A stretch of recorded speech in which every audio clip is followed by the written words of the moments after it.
100. Nah, misalkan contoh ini, kalau kita baru melihat ukuran pemusatan saja, yaitu rata-rata, median, dan modus, kita bisa lihat namanya bentuk dari distribusi data tersebut.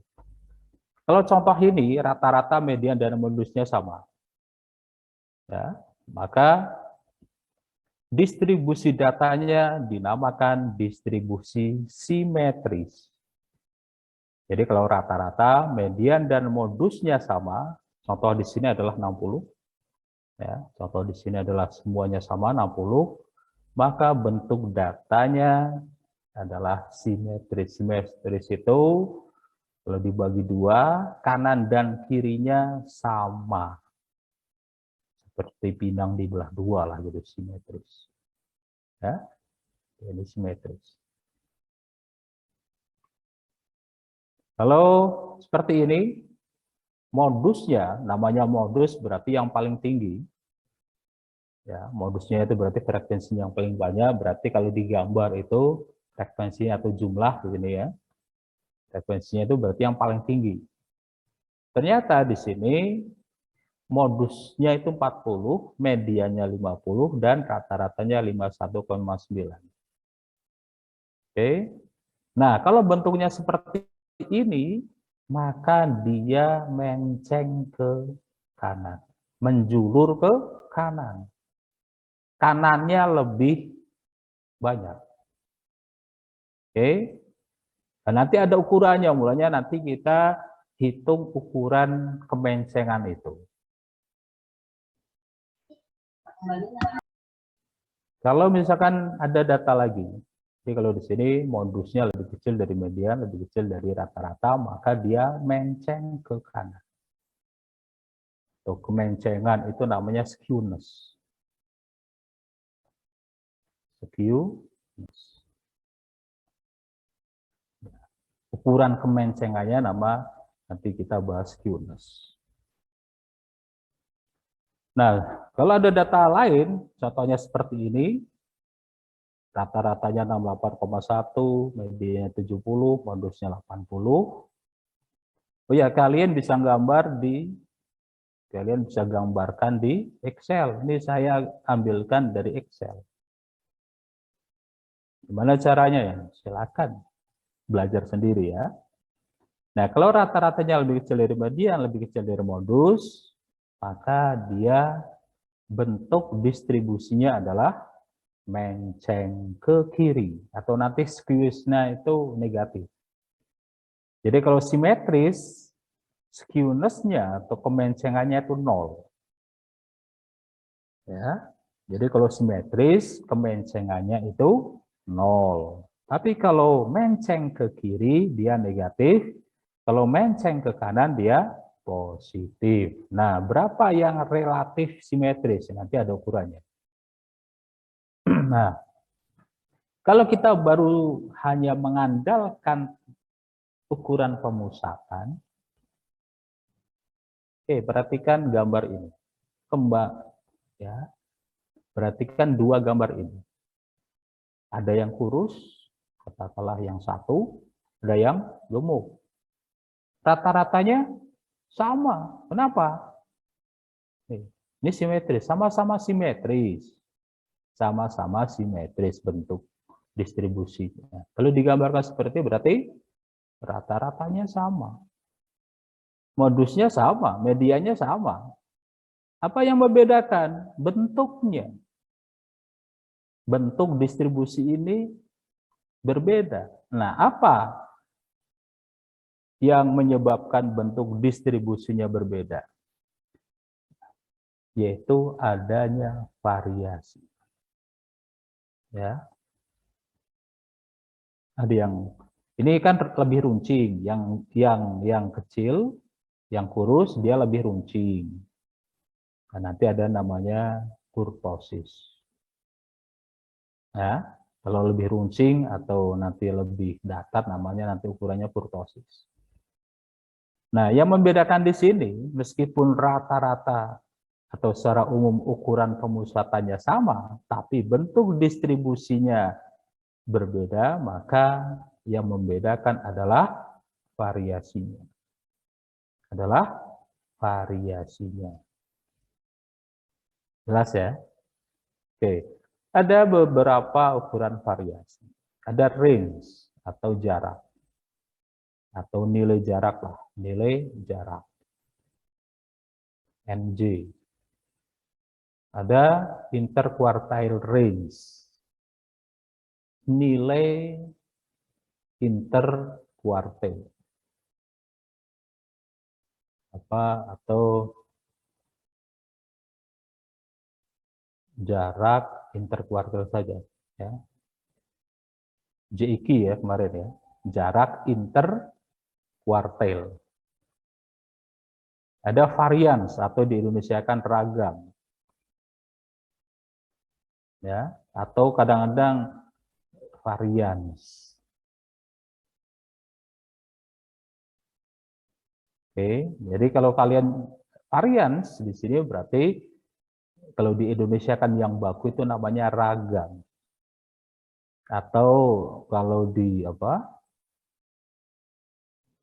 diserap dari bahasa Inggris varians. Ada standard deviation atau kadang-kadang deviasi standar atau lebih bakunya adalah simpangan baku. Ya, kenalin istilah-istilahnya, simpangan baku atau kadang-kadang deviasi standar. Nah, itu serapan juga. Oke. Ada lagi, setelah dapat simpangan baku dan rata-ratanya nanti coefficient of variation, koefisien variasi. Koefisien variasi. Nah, ini ukuran-ukurannya.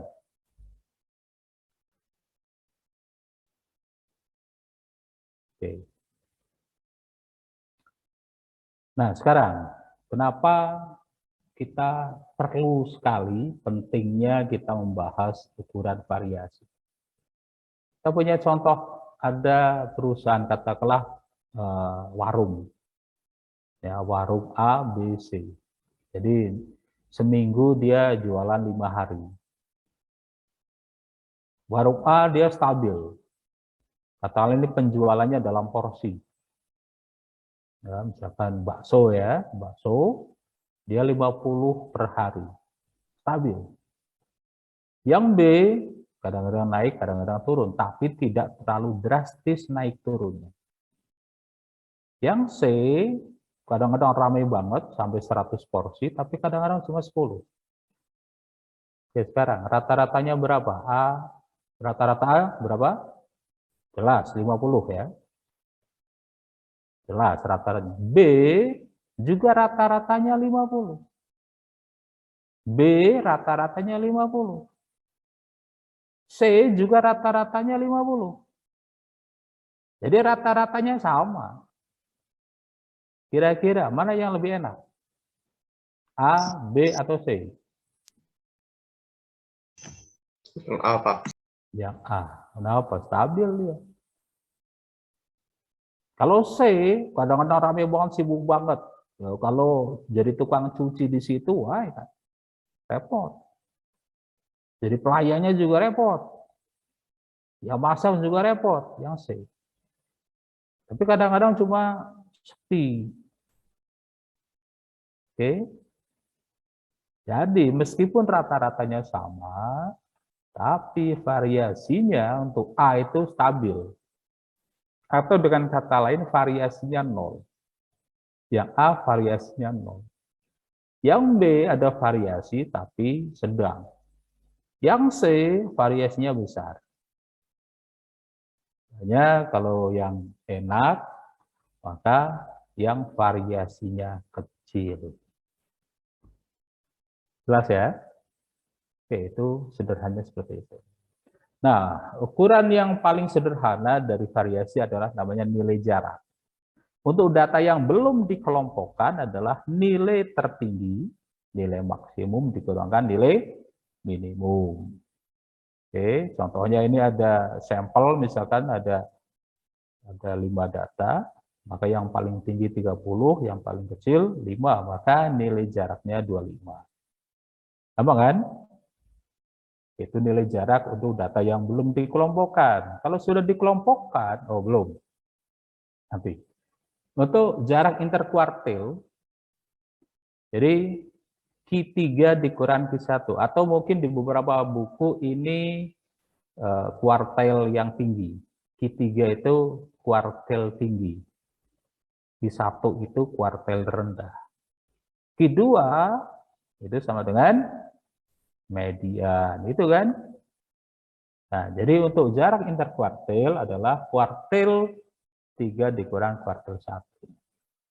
Ada contoh, misalkan 5 data, dapat Q1-nya 7,5, Q3-nya 25, maka jarak interkuartilnya 17,5. Gampang kan?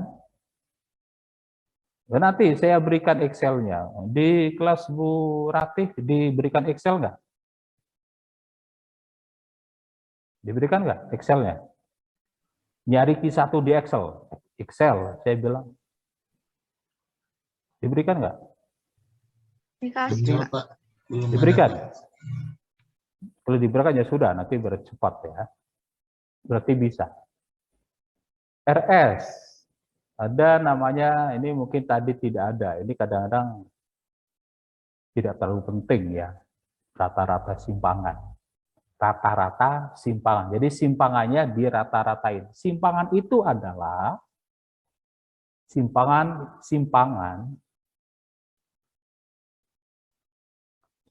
itu adalah deviasi. Jadi kalau deviasi berarti nyimpang. Nyimpang dari apa? Nah, ada di sini bisa kita pakai dua. Simpangan dari rata-rata. Nyimpang dari rata-ratanya. Ya, untuk rata-rata simpangan, jadi simpangan ini X kurangkan X bar, ya nilai suatu X atau X ke I dikurangkan rata-ratanya diabsolutkan, dimutlakkan. Jadi kalau nanti di Excel tulis sama dengan ABS. ABS itu absolut. Ya. Setelah itu dijumlah dibagi N.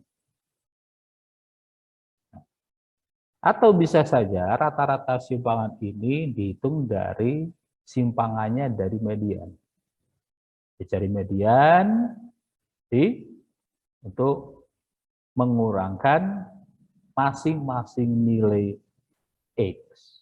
Dimutlakan, dijumlah, dibagi N. Oke. Kalau seperti ini, pasti nilainya positif karena dimutlakan. Contoh ini, ada data 5 tadi, rata-ratanya 17, ya, kita gunakan rata-rata simpangan dari atau dengan menggunakan rata-ratanya. Rata-ratanya 17, N-nya 5. Ya, untuk cari rata-rata simpangan, masing-masing nilai dikurangkan rata-ratanya. Oke, diabsolutkan, dijumlah, ya, dibagi 5, dapatlah 7,6. Oke, gampang kan? Ya, materinya diberikan. Materinya saya berikan ini ya, nggak cuma materi dari Supranto, ini saya bikin sendiri. Ya, ini saya bikin sendiri, mulanya lebih jelas. Nah, ada ini yang paling banyak digunakan, varians dan simpangan baku serta koefisien variasi. Ada 3 itu yang paling banyak digunakan. Kalau nilai jarak interkuartil maupun rata-rata simpangan itu jarang digunakan. Nah, yang paling penting adalah ini. Yang pertama adalah ini simbol, ini namanya simbol dari sigma kecil. Ya, ini tulisan Yunani atau huruf Yunani, ini sigma kecil. Sigma kecil pangkat 2 itu menunjukkan varians untuk populasi. Rumusnya ini. Yang nomor 2, oh ini apa? Mu adalah rata-rata populasi. Rata-rata populasi. N-nya N besar itu adalah jumlah populasi. Ini berarti ini simpangan namanya. Ini simpangan dikuadratin. Kalau tadi kan nggak dikuadratin untuk rata-rata simpangan. X dikurangkan rata-ratanya dikuadratin dulu. Setelah itu dijumlah. Setelah itu dibagi N besar. Oke, jelas. Oh ya, gampang nanti pakai Excel gampang. Tapi secara contohnya nanti saya kasih contoh. Nah, untuk varian sampel besar, ini sebenarnya nggak ada ya. Ini sebenarnya nggak ada, tapi saya ambilkan dari buku Supranto adalah seperti ini. Ya. Kenapa ini kok mirip dengan yang ini ya? Mirip ya, karena sampelnya besar.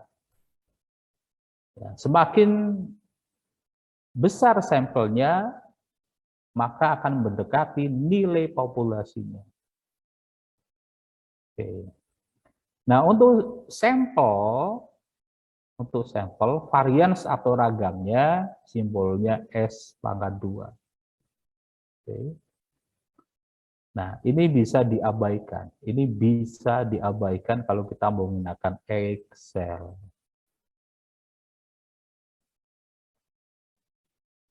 Untuk di Excel kita abaikan nggak apa-apa rumus ini. Untuk di Excel yang kita pakai adalah rumus ini. Ya, untuk sampel, baik sampel besar maupun sampel kecil, untuk nyari varians adalah rumusnya ini. Apa bedanya dengan varians populasi? Adalah pembaginya saja. Pembaginya dikurangkan 1. Pembaginya dikurangkan 1. Kalau sampelnya kecil, maka akan sangat berbeda kalau dia itu populasi atau sampel. Pak, apa ya ada populasi yang ukurannya kecil? Yo, ada banyak. Contoh misalkan, rata-rata kekayaan menteri di sekarang ini yang berjenis kelamin perempuan. Ada berapa menteri yang berjenis kelamin perempuan di kabinet sekarang? Berapa? Tahu nggak? Sri Mulyani, siapa lagi? Menteri Siti Nurbaya, siapa lagi? Oh, Menteri Luar Negeri ya. Retno Marsudi, siapa lagi? Nggak tahu? Nggak tahu kali ya. Siapa lagi ya? Menteri siapa ya?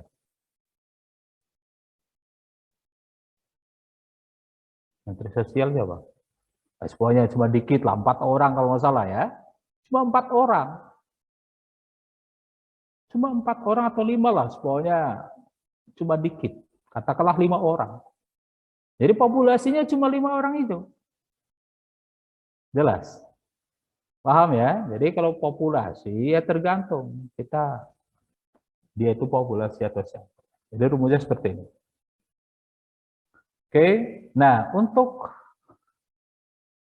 kalau ragam atau variansnya diakarkan, di akar pangkat 2, di akar pangkat 2 ya, biasanya itu akar 2 seperti ini.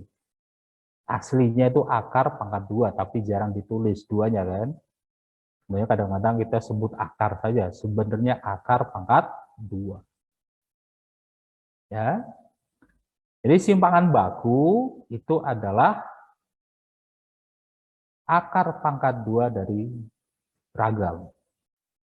Untuk populasi berarti sigma kecil. Oke. Untuk sampel S. Oke, jadi kita fokus yang sampel ini saja ya. Jadi kita pakai yang ini saja kalau kita menggunakan Excel. Apa kan? Oke. Nah, contoh ini. Nah, biar ada contoh lah secara manual. Rata-ratanya ini, misalkan contoh yang tadi. Dapatlah rata-ratanya 17. Dan ini datanya sampel. Jadi di sini contoh data sampel. Kartu sampelnya ini berarti apa? Cara ngitungnya dengan menggunakan rumus sampel. Berarti pembaginya N-1. Jelas. Ini loh. Oke. Gimana caranya? Datanya 30 gerakan rata-rata di kuadratik. Setelah itu, data yang kedua 10 kurang 17, rata-ratanya di kuadratik. Ya, semuanya setelah itu dijumlah. Sigma itu kan penjumlahan. Setelah itu dibagi N-1. Sehingga dapat ini. Oke, variansnya 95, simpangan bakunya 9,747. Jelas? Bisa? Oke. Bisa kan? Kelas akuntansi? Gampang kan? Nah, nanti baca sendiri ya, bilang mau cepat. Nah, karena nah sekarang ini contoh datanya sama. Lihat, datanya sama. Oke. Tapi di sini disebutkan bahwa datanya berasal dari populasi. Ya, karena datanya dari populasi, maka untuk mencari simpangan baku maupun variansnya, pembaginya adalah N. Jelas? Paham? Oke, sama. Jadi, oke. Caranya sama. Rata-rata untuk sampel maupun populasi sama. Jadi untuk mencari rata-rata, baik populasi maupun sampel itu sama. Yang membedakan adalah simpangan baku maupun varians. Oke? Oke.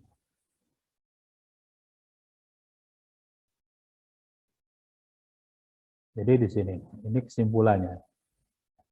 Jadi rata-ratanya sama, baik sampel maupun. Jadi rata-rata untuk sampel berarti apa? X bar, itu kan? 17.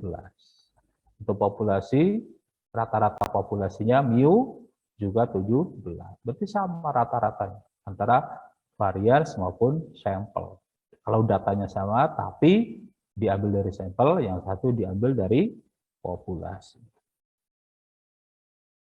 Yang membedakan adalah simpangan baku maupun variansnya atau ragamnya. Jelas? Jelas? Oke, ini untuk data yang belum dikelompokkan. Dan terakhir, oh ini dulu. Nah,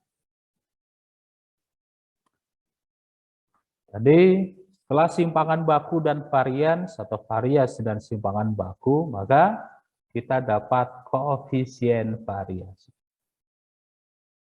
Sama lah rumusnya antara populasi dan sampel pada dasarnya itu.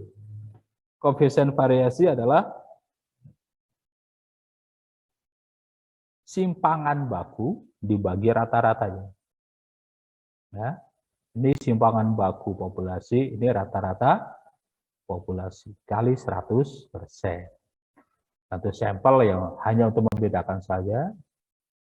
Bahwa S ya simpangan baku, sampel X bar adalah rata-rata sampel kali 100%. Nah, yang baik yang mana? Oh, kenapa saya lebih suka kafe? Kalau tadi di sini, ini contoh ini tadi. Apakah simpangan bagus 97,47 ini besar? Besar atau kecil? Besar, Pak. Besar dari mana? Dari mana besarnya?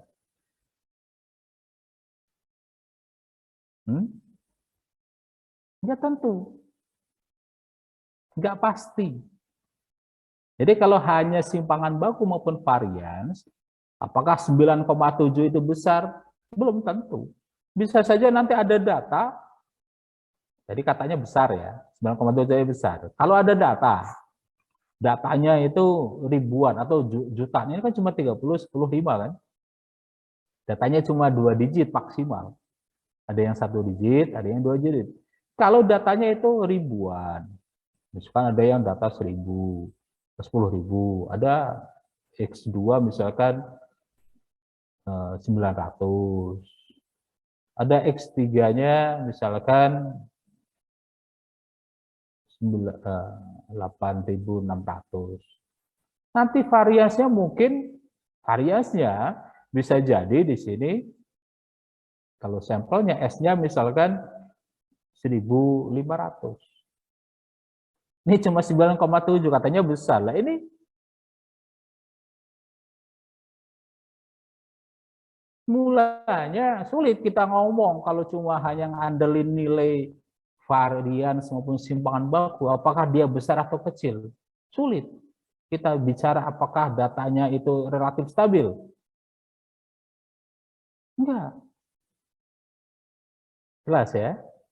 Jadi sekali lagi, kalau kita baru memperoleh simpangan baku maupun varians, kita tidak bisa secara otomatis menyatakan bahwa datanya itu variabilitasnya rendah atau sedang atau tinggi. Oke, mulanya kita gunakan koefisien variasi. Nah, koefisien variasi ini artinya simpangan bakunya dibandingkan dengan rata-rata. Oke, koefisien variasi berarti apa? Nah, ini udah pasti. Jelas. Nah, ada beberapa, mungkin di buku belum pernah saya peroleh, tapi ukuran yang biasa adalah ini. Jika KV-nya kurang dari 20%, maka terhitung variasinya rendah. Variasinya rendah. Oke. Kalau antara 20% sampai dengan 50%, maka variasinya sedang. Ini nggak ada di buku manapun ya. Kalian baca Supranto atau si siapa, Lin atau siapa, nggak ada ini ukuran ini. Kita sepakat aja lah. Ya, kita sepakati ini saja. Untuk sementara ya. Untuk sementara ini kita pakai, ini namanya rule of thumb. Rule of thumb. Dari siapa? Dari Pak Imam gitu aja ya. Dari Pak Imam. Di mana? Waktu kuliah. Aturan main. Ya, aturan mainnya seperti ini. Karena belum saya temukan di buku teks itu yang seperti ini. Ini saya bikin sendiri lah. Kalau di atas 50%, maka variasinya tergolong tinggi. Oke?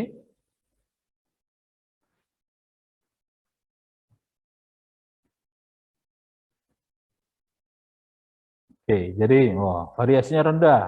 Dari mana rule of thumb-nya Pak Imam? Di mana sumbernya? Bahan kuliah. Nggak apa-apa. Oke? Ada pertanyaan sampai sini? Oke, ini untuk data yang belum dikelompokkan. Jadi udah selesai materi dispersi untuk data yang belum dikelompokkan. Oke, sekarang untuk data yang sudah dikelompokkan. Untuk data yang sudah dikelompokkan. Oke, untuk data yang sudah dikelompokkan, yang pertama nilai jarak. Boleh ada dua rumus. Nilai jarak adalah nilai tengah M. Kelas terakhir, boleh ya, ini nilai jarak. Nilai terakhir itu M. Nilai tengah itu M. Kemarin kan itu kan? Nilai terakhir kita sebut maksimum. M max.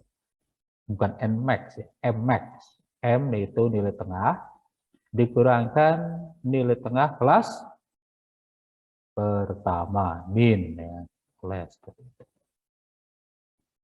Atau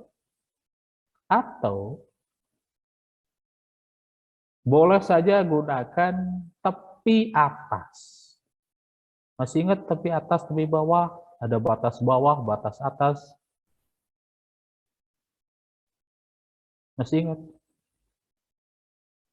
Masih, Pak. Oke. Masih banyak. Tepi atas. Kelas terakhir dikurangkan tepi bawah kelas pertama. Boleh. Oke, itu nilai jarak. Untuk data yang sudah dikelompokkan. Untuk jarak interkuartil, Q3 kurang Q1, sama rumusnya. Ya, mereka sudah diberikan bagaimana cara nyari kuartil untuk data yang sudah dikelompokkan kan? Sudah kan? Banyak L0 plus C kali apa ini ya?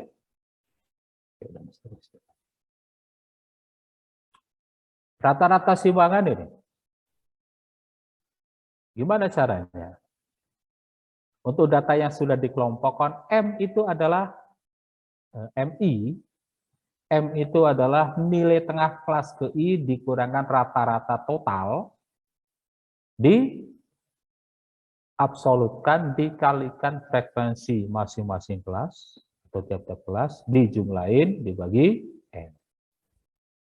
Kalau pakai rata-rata, kalau pakai median ya ganti saja rata-ratanya dengan median. Oke. Untuk simpangan baku. Jadi saya lebih suka pakai rumus ini. Saya lebih suka pakai nilai tengah. M dikurangkan rata-rata total dikuadratin. Ingat baik-baik. Ini dulu dalam kurung dulu. Nilai tengah dikurangkan rata-rata. Nilai tengah dari masing-masing kelas dikurangkan rata-rata total dikuadratin, oke, dikalikan frekuensi masing-masing kelas, setelah itu dijumlahin, dibagi N, di akar kalau untuk nyari simpangan baku. Nah, di Excel, kalau ada rumus seperti ini ikuti, apanya? Ini dulu.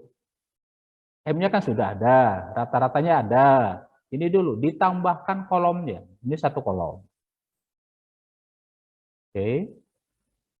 Kenapa nggak langsung dikuadratin? Karena nanti ada kita gunakan pangkatnya berbeda. Ada pangkat 3, ada pangkat 4. Makanya nanti di kolom, di Excel, misalkan kan ada apa kemarin? Kelas, ya, kelas 1, 2, 3. Terus apa? Frekuensinya gitu kan? Terus rata-ratanya gitu kan? Maaf, rata-rata. Nilai tengah kelas, tambahin apa? Kemarin kan F kali M kan? Untuk nyari rata-ratanya kan F kali M. Ya, tambahin F kali M dulu untuk nyari rata-rata. Jumlahin, nah, terus bagi N, dapatlah rata-rata kan? Oke. Terus apa lagi? Ditambahin dari rumus ini. M kurangkan rata-rata. Ini kan dapat rata-ratanya. Ya kan? Setelah itu di sini ini M. Ini rata-rata. Berarti di sini M kurangkan rata-rata. Ada, ya. M kurangkan rata-ratanya. Nanti terus dikalikan F. Nah, di sini tambahin F kali M min mu. Ya. Atau langsung maaf. Salah.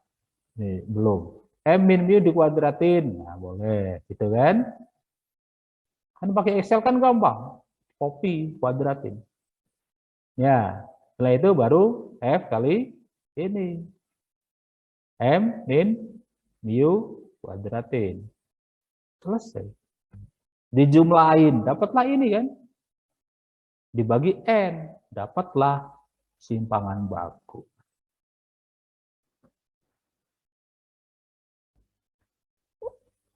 Kemarin Bu Dian udah nyampe ini kan? Di Excel ya? Udah, Pak. Sudah, Pak. Oke. Ya, untuk kelas Bu Ratih, nanti saya tunjukin dikit aja ya. Saya tunjukin dikit aja. Nah, oke, sama kayak gini. Ya, kalau simpangan bakunya, ini dapat nanti begitu bagi N berarti ini, variansnya. Kalau mau cari simpangan bakunya di akar. Ini. Oke, nah, nanti saya tunjukkan dikit. Varians, KP-nya sama itu ya. Udah selesai. Itu untuk dispersi, oke Pak. Habis ini ada pertanyaan? Enggak? Tidak ada? Oke, saya lanjut. Saya kasih contoh Excel-nya tadi. Saya kasih contoh Excel-nya.